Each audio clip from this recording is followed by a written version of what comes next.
మనం వాడే లూబ్ వచ్చేసి Kawasaki super ceramic chain lube.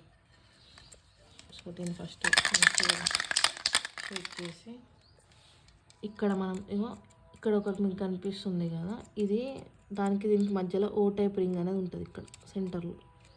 ఇది మనం పర్ఫెక్ట్గా ఇట్లా లూప్ చేసుకున్నాం అనుకో మంచిగా ఉంటుంది. మరీ ఎక్కువ కూడా కొట్టకూడదు, ఎంత కావాలన్నా అంత మినిమం కొట్టేసి మళ్ళీ ఒకసారి ఇట్లా చేంజ్ జరిపి సేమ్ అదే ఇట్లా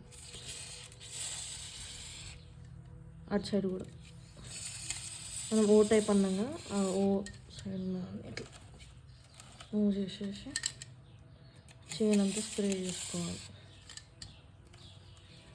మెయింటెనెన్స్లో మనం ఇవాళ చైన్ క్లీనింగ్ అండ్ లూబింగ్ అనేది చేసి ఫిక్స్ చేసేసిన. ఇప్పుడు మనం ఒకసారి లుక్ చూసుకుందాం.